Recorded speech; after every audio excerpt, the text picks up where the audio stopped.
ಮೈಸೂರಿನಲ್ಲಿ ಮಾನ್ಯ ಮುಖ್ಯಮಂತ್ರಿಗಳ ಸುಪುತ್ರ ಯತೀಂದ್ರ ಮತ್ತೊಂದು ವಿವಾದಾತ್ಮಕ ಹೇಳಿಕೆಯನ್ನ ಕೊಟ್ಟಿರುವಂತದ್ದು ಈಗ ಭಾರಿ ಆಕ್ರೋಶಕ್ಕೆ ಕಾರಣ ಆಗ್ತಾ ಇದೆ. ಚುನಾವಣಾ ಆಯುಕ್ತರು ರಾಜಕೀಯ ಪುಡಾರಿಗಳಂತೆ. ನೋಡಿ, ಇದು ಯತೀಂದ್ರ ಹೇಳಿರುವ ಮಾತು. ಚುನಾವಣಾ ಆಯುಕ್ತರು, ಕೇಂದ್ರ ಚುನಾವಣಾ ಆಯುಕ್ತರು ರಾಜಕೀಯ ಪುಡಾರಿಗಳು ಅಂತ ಸಿಎಂ ಪುತ್ರ ಯತೀಂದ್ರ ವಿವಾದಾತ್ಮಕ ಹೇಳಿಕೆ ಕೊಟ್ಟಿದ್ದಾರೆ. ವೋಟ್ ಚೋರಿ ಸಹಿ ಸಂಗ್ರಹ ಸಭೆಯಲ್ಲಿ ಯತೀಂದ್ರ ಕೊಟ್ಟಿರುವ ಹೇಳಿಕೆ ಇದು. ಕೇಂದ್ರ ಚುನಾವಣಾ ಆಯುಕ್ತ ಒಬ್ಬ ರಾಜಕೀಯ ಪುಡಾರಿ ರೀತಿ ಹೇಳಿಕೆಗಳನ್ನ ಕೊಡ್ತಾ ಇದ್ದಾರೆ. ಮತಗಳ್ಳತನದ ಬಗ್ಗೆ ರಾಹುಲ್ ಗಾಂಧಿ ದೂರು ಕೊಟ್ಟಿದ್ದಾರೆ.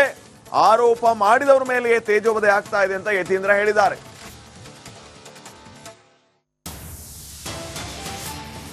ಯಾವತ್ತೂ ಕೂಡ ಎಲೆಕ್ಷನ್ ಕಮಿಷನ್ ಬಹಳ ಫೇರ್ ಆಗಿ ಪ್ರಾಮಾಣಿಕವಾಗಿ ದೇಶದಲ್ಲಿ ಕೆಲಸ ಮಾಡ್ತಿತ್ತು.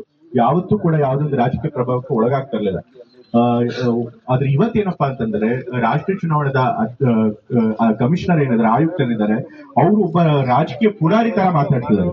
ಆದ್ರೆ ಇವತ್ತೇನಪ್ಪಾ ಅಂತಂದ್ರೆ ರಾಷ್ಟ್ರೀಯ ಚುನಾವಣಾ ಕಮಿಷನರ್ ಏನಾದ್ರೆ ಆಯುಕ್ತರಿದ್ದಾರೆ, ಅವರು ಒಬ್ಬ ರಾಜಕೀಯ ಪುಡಾರಿ ತರ ಮಾತಾಡ್ತಿದ್ದಾರೆ. ಇವತ್ತು ನಮ್ಮ ನಮ್ಮ ನಾಯಕರಾದಂತಹ ರಾಹುಲ್ ಗಾಂಧಿ ಅವರು, ಖರ್ಗೆ ಅವರು ಇಷ್ಟೆಲ್ಲ ಗುರುತರವಾದಂತಹ ಆರೋಪ ಮಾಡಿದ್ರು ಕೂಡ, ಗಂಭೀರವಾದಂತಹ ಆರೋಪ ಮಾಡಿದ್ರು ಕೂಡ ಅದನ್ನ ಗಣನೆಗೆ ತೆಗೆದುಕೊಳ್ಳದೆ ಆರೋಪ ಮಾಡಿರೋರ ಮೇಲೆನೆ ಇವರು ದಾಳಿ ಮಾಡ್ತಾ ಇದ್ದಾರೆ. ಯಾವತ್ತೂ ಕೂಡ ಎಲೆಕ್ಷನ್ ಕಮಿಷನ್ ಬಹಳ ಫೇರ್ ಆಗಿ ಪ್ರಾಮಾಣಿಕವಾಗಿ ದೇಶದಲ್ಲಿ ಕೆಲಸ ಮಾಡ್ತಿತ್ತು. ಯಾವತ್ತೂ ಕೂಡ ಯಾವ್ದೊಂದು ರಾಜಕೀಯ ಪ್ರಭಾವಕ್ಕೆ ಒಳಗಾಗ್ತಾ ಇರಲಿಲ್ಲ. ಆದ್ರೆ ಇವತ್ತೇನಪ್ಪಾ ಅಂತಂದ್ರೆ ರಾಷ್ಟ್ರೀಯ ಚುನಾವಣಾ ಕಮಿಷನರ್ ಏನಾದ್ರೆ ಆಯುಕ್ತರಿದ್ದಾರೆ, ಅವರು ಒಬ್ಬ ರಾಜಕೀಯ ಪುಡಾರಿ ತರ ಮಾತಾಡ್ತಿದ್ದಾರೆ. ಆದ್ರೆ ಇವತ್ತೇನಪ್ಪಾ ಅಂತಂದ್ರೆ ರಾಷ್ಟ್ರೀಯ ಚುನಾವಣಾ ಕಮಿಷನರ್ ಏನಾದ್ರೆ ಆಯುಕ್ತರಿದ್ದಾರೆ, ಅವರು ಒಬ್ಬ ರಾಜಕೀಯ ಪುಡಾರಿ ತರ ಮಾತಾಡ್ತಿದ್ದಾರೆ. ಇವತ್ತು ನಮ್ಮ ನಾಯಕರಾದಂತಹ ರಾಹುಲ್ ಗಾಂಧಿ ಅವರು, ಖರ್ಗೆ ಅವರು ಇಷ್ಟೆಲ್ಲ ಗುರುತರವಾದಂತಹ ಆರೋಪ ಮಾಡಿದ್ರು ಕೂಡ, ಗಂಭೀರವಾದಂತಹ ಆರೋಪ ಮಾಡಿದ್ರು ಕೂಡ ಅದನ್ನ ಗಣನೆಗೆ ತೆಗೆದುಕೊಳ್ಳದೆ ಆರೋಪ ಮಾಡಿರೋರ ಮೇಲೆನೆ ಇವರು ದಾಳಿ ಮಾಡ್ತಾ ಇದ್ದಾರೆ. ಯಾವತ್ತೂ ಕೂಡ ಇನ್ನ ಅಡ್ಡದಾರಿಯಿಂದ ಮತಗಳ್ಳತನ ಮಾಡಿ ಅಧಿಕಾರಕ್ಕೆ ಬರಬಾರದು. ಆ ರೀತಿ ಅಧಿಕಾರಕ್ಕೆ ಬಂದರೆ ಜನ ಅಟ್ಟಾಡಿಸಿಕೊಂಡು ಹೊಡಿತಾರೆ ಅನ್ನುವಂತಹ ಮಾತನ್ನ ಕೂಡ ಇದೇ ಸಂದರ್ಭದಲ್ಲಿ ಸಿಎಂ ಸಿದ್ದರಾಮಯ್ಯ ಅವರ ಮಗ ಯತೀಂದ್ರ ಹೇಳಿರುವಂತಹದ್ದು. ಅಡ್ಡದಾರಿಯಿಂದ ಮತಗಳ್ಳತನ ಮಾಡಿ ಅಧಿಕಾರಕ್ಕೆ ಬರಬಾರದು ಅಂತ ಅವರು ಹೇಳಿದ್ದಾರೆ.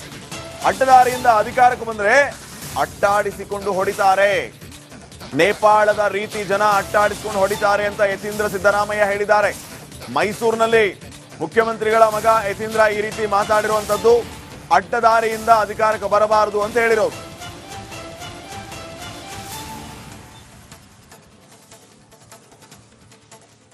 ದೇಶದಲ್ಲಿ ಅಡ್ಡದಾರಿಯಿಂದ ಮತ ಕಳು ಮಾಡಿ ಅಧಿಕಾರಕ್ಕೆ ಬರಕ್ ಸಾಧ್ಯ ಇಲ್ಲ. ಆ ರೀತಿ ಮಾಡಿದ್ರೆ ಜನನೇ ಸಿಡಿದು ಹೇಳ್ತಾರೆ.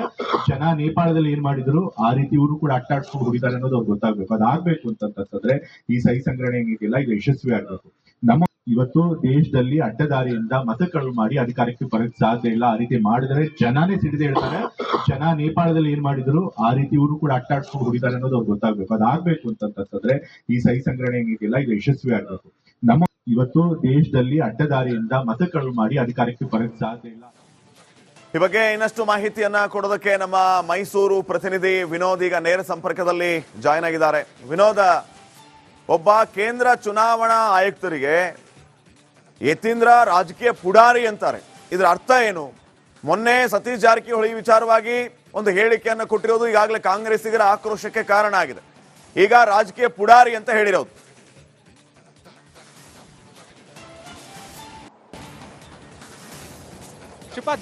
ಸಿಎಂ ಪುತ್ರ ಡಾಕ್ಟರ್ ಯತೀಂದ್ರ ಸಿದ್ದರಾಮಯ್ಯ ಅವರು ಕೊಡ್ತಾ ಇರುವಂತಹ ಒಂದೊಂದು ಹೇಳಿಕೆಗಳು ಕೂಡ ಸಾಕಷ್ಟು ಅವರಿಗೆ ವಿರೋಧವನ್ನ ವ್ಯಕ್ತಪಡಿಸಿರುವಂತಹ ಹೇಳಿಕೆಗಳೇ ಆಗ್ತಾ ಇರುವಂತದ್ದು. ಈಗಾಗಲೇ ಮತಗಳ್ಳತನ ವಿಚಾರವಾಗಿ ರಾಜ್ಯ ಕಾಂಗ್ರೆಸ್ ಪ್ರತಿನಿತ್ಯವೂ ಕೂಡ ಸಹಿ ಸಂಗ್ರಹ ಅಭಿಯಾನ ಮಾಡ್ತಾ ಇದೆ. ಅದು ಕೂಡ ಕಾಂಗ್ರೆಸ್ ಗೆದ್ದಿರುವಂತಹ ಪ್ರತಿ ಕ್ಷೇತ್ರದಲ್ಲೂ ಕೂಡ, ಅದೇ ರೀತಿ ಮೈಸೂರಿನ ವರ್ಣಾ ಕ್ಷೇತ್ರದಲ್ಲೂ ಕೂಡ ಅವರ ಸಿಎಂ ಸಿದ್ದರಾಮಯ್ಯ ಅವರು ಗೆದ್ದಿರುವಂತಹ ಕ್ಷೇತ್ರ ಅದು.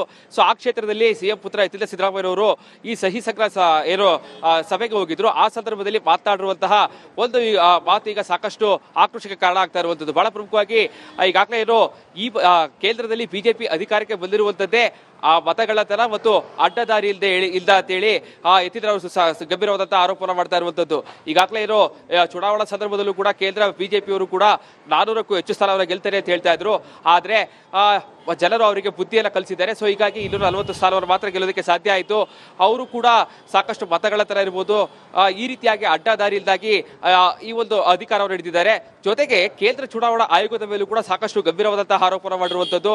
ಬಹಳ ಪ್ರಮುಖವಾಗಿ ಕೇಂದ್ರ ಚುನಾವಣಾ ಆಯುಕ್ತರು ಒಂದು ರೀತಿಯಾಗಿ ರಾಜಕೀಯ ಪುಡಾರಿ ರೀತಿ ವರ್ತನೆಯನ್ನು ಮಾಡ್ತಾ ಇದ್ದಾರೆ. ಯಾಕಂತಂದ್ರೆ ರಾಹುಲ್ ಗಾಂಧಿ ಅವರು ಕಳೆದ 6 ತಿಂಗಳಿಂದಲೂ ಕೂಡ ಈಗಾಗಲೇ ಅವರು ಆರೋಪ ಮಾಡಿರುವ ರೀತಿಯಲ್ಲಿ ಕೂಡ ಕರ್ನಾಟಕದ ಮಹದೇವಪುರ ಕ್ಷೇತ್ರ ಇರಬಹುದು, ಜೊತೆಗೆ ಆಳಂದ ಮತಕ್ಷೇತ್ರದಲ್ಲೂ ಕೂಡ ದೊಡ್ಡ ಮಟ್ಟದ ವೋಟ್ ಚೋರಿ ಆಗಿದೆ ಅಂತ ಹೇಳಿ ಸಾಕಷ್ಟು ದಾಖಲೆಗಳು ಕೊಟ್ಟಿದ್ದಾರೆ.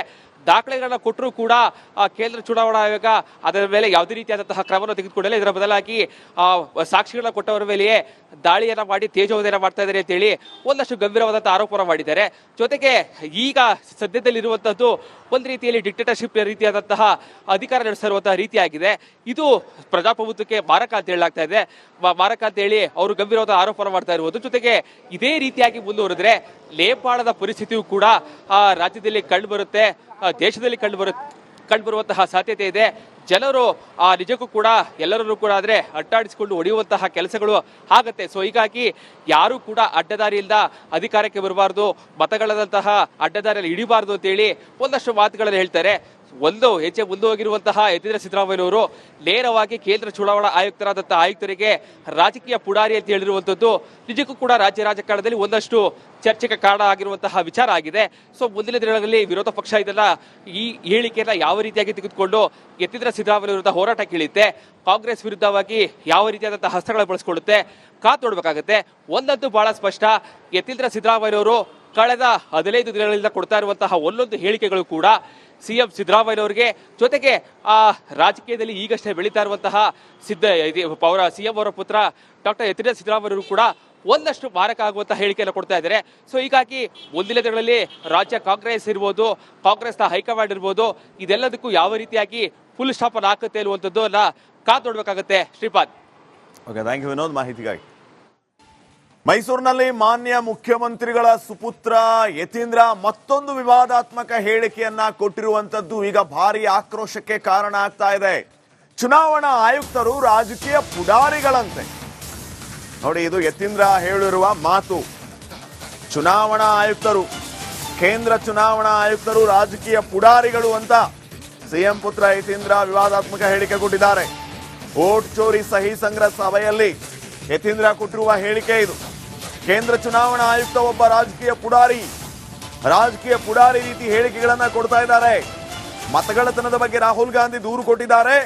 ಆರೋಪ ಮಾಡಿದವರ ಮೇಲೆಯೇ ತೇಜೋವಧೆ ಆಗ್ತಾ ಇದೆ ಅಂತ ಯತೀಂದ್ರ ಹೇಳಿದ್ದಾರೆ.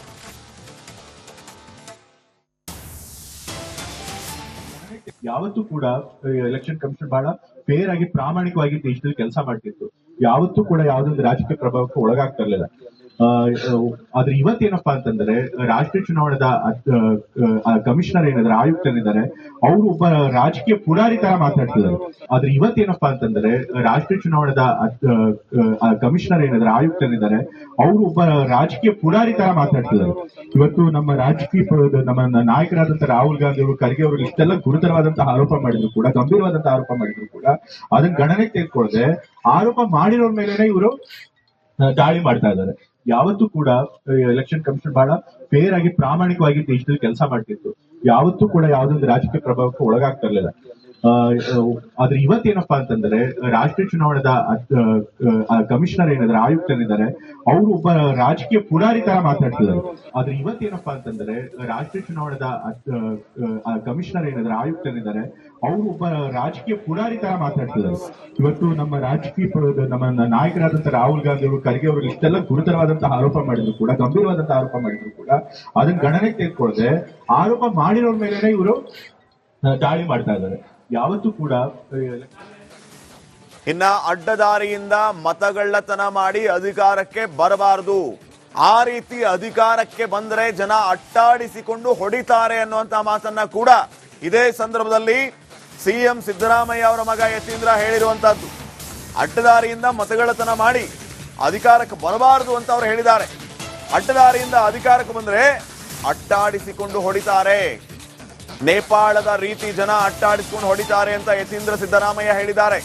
ಮೈಸೂರಿನಲ್ಲಿ ಮುಖ್ಯಮಂತ್ರಿಗಳ ಮಗ ಯತೀಂದ್ರ ಈ ರೀತಿ ಮಾತಾಡಿರುವಂತದ್ದು ಅಡ್ಡದಾರಿಯಿಂದ ಅಧಿಕಾರಕ್ಕೆ ಬರಬಾರದು ಅಂತ ಹೇಳಿರೋದು.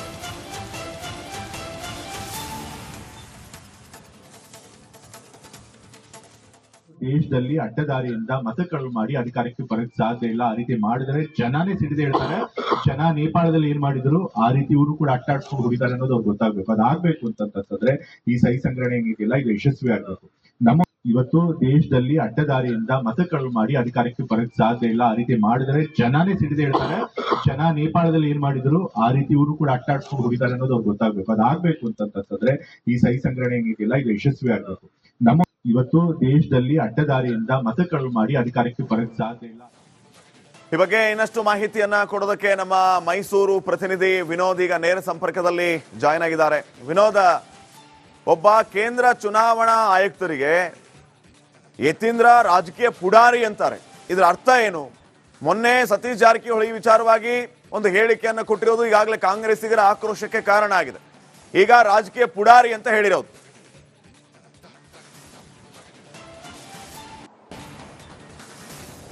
ಶ್ರೀಪಾದ್, ಸಿಎಂ ಪುತ್ರ ಡಾಕ್ಟರ್ ಎಚ್ ಡಿ ಸಿದ್ದರಾಮಯ್ಯ ಅವರು ಕೊಡ್ತಾ ಇರುವಂತಹ ಒಂದೊಂದು ಹೇಳಿಕೆಗಳು ಕೂಡ ಸಾಕಷ್ಟು ಅವರಿಗೆ ವಿರೋಧವನ್ನ ವ್ಯಕ್ತಪಡಿಸಿರುವಂತಹ ಹೇಳಿಕೆಗಳೇ ಆಗ್ತಾ ಇರುವಂತದ್ದು. ಈಗಾಗಲೇ ಮತಗಟ್ಟಲೆ ವಿಚಾರವಾಗಿ ರಾಜ್ಯ ಕಾಂಗ್ರೆಸ್ ಪ್ರತಿನಿತ್ಯವೂ ಕೂಡ ಸಹಿ ಸಂಗ್ರಹ ಅಭಿಯಾನ ಮಾಡ್ತಾ ಇದೆ. ಅದು ಕೂಡ ಕಾಂಗ್ರೆಸ್ ಗೆದ್ದಿರುವಂತಹ ಪ್ರತಿ ಕ್ಷೇತ್ರದಲ್ಲೂ ಕೂಡ, ಅದೇ ರೀತಿ ಮೈಸೂರಿನ ವರ್ಣಾ ಕ್ಷೇತ್ರದಲ್ಲೂ ಕೂಡ ಅವರ ಸಿಎಂ ಸಿದ್ದರಾಮಯ್ಯ ಅವರು ಗೆದ್ದಿರುವಂತಹ ಕ್ಷೇತ್ರ ಅದು. ಸೊ ಆ ಕ್ಷೇತ್ರದಲ್ಲಿ ಸಿಎಂ ಪುತ್ರ ಎಚ್ ಡಿ ಸಿದ್ದರಾಮಯ್ಯ ಅವರು ಈ ಸಹಿ ಸಂಗ್ರಹ ಸಭೆಗೆ ಹೋಗಿದ್ರು. ಆ ಸಂದರ್ಭದಲ್ಲಿ ಮಾತನಾಡಿರುವಂತಹ ಒಂದು ಮಾತು ಈಗ ಸಾಕಷ್ಟು ಆಕ್ರೋಶಕ್ಕೆ ಕಾರಣ ಆಗ್ತಾ ಇರುವಂತದ್ದು. ಬಹಳ ಪ್ರಮುಖವಾಗಿ ಈಗಾಗಲೇ ಈ ಕೇಂದ್ರದಲ್ಲಿ ಬಿಜೆಪಿ ಅಧಿಕಾರಕ್ಕೆ ಬಂದಿರುವಂತದ್ದೇ ಆ ಮತಗಳ್ಳತನ ಮತ್ತು ಅಡ್ಡದಾರಿ ಇಲ್ಲ ಅಂತೇಳಿ ಯತೀಂದ್ರ ಅವರು ಗಂಭೀರವಾದಂತಹ ಆರೋಪನ ಮಾಡ್ತಾ ಇರುವಂತದ್ದು. ಈಗಾಗಲೇ ಚುನಾವಣಾ ಸಂದರ್ಭದಲ್ಲೂ ಕೂಡ ಕೇಂದ್ರ ಬಿಜೆಪಿಯವರು ಕೂಡ 400ಕ್ಕೂ ಹೆಚ್ಚು ಸ್ಥಾನವನ್ನು ಗೆಲ್ತಾರೆ ಅಂತ ಹೇಳ್ತಾ ಇದ್ರು. ಆದ್ರೆ ಜನರು ಅವರಿಗೆ ಬುದ್ಧಿಯನ್ನ ಕಲಿಸಿದ್ದಾರೆ. ಸೊ ಹೀಗಾಗಿ 240 ಸ್ಥಾನವನ್ನು ಮಾತ್ರ ಗೆಲ್ಲೋದಕ್ಕೆ ಸಾಧ್ಯ ಆಯಿತು. ಅವರು ಕೂಡ ಸಾಕಷ್ಟು ಮತಗಳ್ಳತನ ಇರ್ಬೋದು, ಈ ರೀತಿಯಾಗಿ ಅಡ್ಡದಾರಿಯಿಂದಾಗಿ ಈ ಒಂದು ಅಧಿಕಾರವನ್ನು ಹಿಡಿದಿದ್ದಾರೆ. ಜೊತೆಗೆ ಕೇಂದ್ರ ಚುನಾವಣಾ ಆಯೋಗದ ಮೇಲೂ ಕೂಡ ಸಾಕಷ್ಟು ಗಂಭೀರವಾದಂತಹ ಆರೋಪನ ಮಾಡಿರುವಂತದ್ದು. ಬಹಳ ಪ್ರಮುಖವಾಗಿ ಕೇಂದ್ರ ಚುನಾವಣಾ ಆಯುಕ್ತರು ಒಂದು ರೀತಿಯಾಗಿ ರಾಜಕೀಯ ಪುಡಾರಿ ರೀತಿ ವರ್ತನೆಯನ್ನು ಮಾಡ್ತಾ ಇದ್ದಾರೆ. ಯಾಕಂತಂದ್ರೆ ರಾಹುಲ್ ಗಾಂಧಿ ಅವರು ಕಳೆದ 6 ತಿಂಗಳಿಂದಲೂ ಕೂಡ ಈಗಾಗಲೇ ಅವರು ಆರೋಪ ಮಾಡಿರುವ ರೀತಿಯಲ್ಲಿ ಕೂಡ ಕರ್ನಾಟಕದ ಮಹದೇವಪುರ ಕ್ಷೇತ್ರ ಇರ್ಬೋದು, ಜೊತೆಗೆ ಆಳಂದ ಮತಕ್ಷೇತ್ರದಲ್ಲೂ ಕೂಡ ದೊಡ್ಡ ಮಟ್ಟದ ವೋಟ್ ಚೋರಿ ಆಗಿದೆ ಅಂತ ಹೇಳಿ ಸಾಕಷ್ಟು ದಾಖಲೆಗಳು ಕೊಟ್ಟಿದ್ದಾರೆ. ದಾಖಲೆಗಳನ್ನ ಕೊಟ್ಟರೂ ಕೂಡ ಕೇಂದ್ರ ಚುನಾವಣಾ ಆಯೋಗ ಅದರ ಮೇಲೆ ಯಾವುದೇ ರೀತಿಯಾದಂತಹ ಕ್ರಮವನ್ನು ತೆಗೆದುಕೊಂಡಿಲ್ಲ. ಇದರ ಬದಲಾಗಿ ಸಾಕ್ಷಿಗಳನ್ನ ಕೊಟ್ಟವರ ಮೇಲೆಯೇ ದಾಳಿಯನ್ನ ಮಾಡಿ ತೇಜೋವಧೆಯನ್ನ ಮಾಡ್ತಾ ಇದ್ದಾರೆ ಅಂತ ಹೇಳಿ ಒಂದಷ್ಟು ಗಂಭೀರವಾದಂತಹ ಆರೋಪನ ಮಾಡಿದ್ದಾರೆ. ಜೊತೆಗೆ ಈಗ ಸದ್ಯದಲ್ಲಿರುವಂತದ್ದು ಒಂದು ರೀತಿಯಲ್ಲಿ ಡಿಕ್ಟೇಟರ್ಶಿಪ್ ರೀತಿಯಾದಂತಹ ಅಧಿಕಾರ ನಡೆಸಿರುವಂತಹ ರೀತಿಯಾಗಿದೆ. ಇದು ಪ್ರಜಾಪ್ರಭುತ್ವಕ್ಕೆ ಮಾರಕ ಅಂತ ಹೇಳಲಾಗ್ತಾ ಇದೆ. ಮಾರಕ ಅಂತ ಹೇಳಿ ಅವರು ಗಂಭೀರವಾದ ಆರೋಪನ ಮಾಡ್ತಾ ಇರುವುದು. ಜೊತೆಗೆ ಇದೇ ರೀತಿಯಾಗಿ ಮುಂದುವರೆದ್ರೆ ನೇಪಾಳದ ಪರಿಸ್ಥಿತಿಯು ಕೂಡ ರಾಜ್ಯದಲ್ಲಿ ಕಂಡುಬರುತ್ತೆ, ದೇಶದಲ್ಲಿ ಕಂಡುಬರುವಂತಹ ಸಾಧ್ಯತೆ ಇದೆ. ಜನರು ನಿಜಕ್ಕೂ ಕೂಡ ಎಲ್ಲರನ್ನೂ ಕೂಡ ಆದ್ರೆ ಅಟ್ಟಾಡಿಸಿಕೊಂಡು ಹೊಡೆಯುವಂತಹ ಕೆಲಸಗಳು ಆಗತ್ತೆ. ಸೊ ಹೀಗಾಗಿ ಯಾರು ಕೂಡ ಅಡ್ಡದಾರಿಯಿಂದ ಅಧಿಕಾರಕ್ಕೆ ಬರಬಾರ್ದು, ಮತಗಳಂತಹ ಅಡ್ಡದಾರಿಯಲ್ಲಿ ಹಿಡಿಬಾರ್ದು ಅಂತೇಳಿ ಒಂದಷ್ಟು ಮಾತುಗಳನ್ನು ಹೇಳ್ತಾರೆ. ಒಂದು ಹೆಜ್ಜೆ ಮುಂದೋಗಿರುವಂತಹ ಯತೀಂದ್ರ ಸಿದ್ದರಾಮಯ್ಯನವರು ನೇರವಾಗಿ ಕೇಂದ್ರ ಚುನಾವಣಾ ಆಯುಕ್ತರಾದಂತಹ ಆಯುಕ್ತರಿಗೆ ರಾಜಕೀಯ ಪುಡಾರಿ ಅಂತ ಹೇಳಿರುವಂತದ್ದು ನಿಜಕ್ಕೂ ಕೂಡ ರಾಜ್ಯ ರಾಜಕಾರಣದಲ್ಲಿ ಒಂದಷ್ಟು ಚರ್ಚೆಗೆ ಕಾರಣ ಆಗಿರುವಂತಹ ವಿಚಾರ ಆಗಿದೆ. ಸೊ ಮುಂದಿನ ದಿನಗಳಲ್ಲಿ ವಿರೋಧ ಪಕ್ಷ ಇದನ್ನ ಈ ಹೇಳಿಕೆಯನ್ನ ಯಾವ ರೀತಿಯಾಗಿ ತೆಗೆದುಕೊಂಡು ಯತೀಂದ್ರ ಸಿದ್ದರಾಮಯ್ಯ ವಿರುದ್ಧ ಹೋರಾಟಕ್ಕೆ ಇಳಿಯುತ್ತೆ, ಕಾಂಗ್ರೆಸ್ ವಿರುದ್ಧವಾಗಿ ಯಾವ ರೀತಿಯಾದಂತಹ ಹಸ್ತಗಳನ್ನು ಬಳಸಿಕೊಳ್ಳುತ್ತೆ, ಕಾದು ನೋಡ್ಬೇಕಾಗುತ್ತೆ.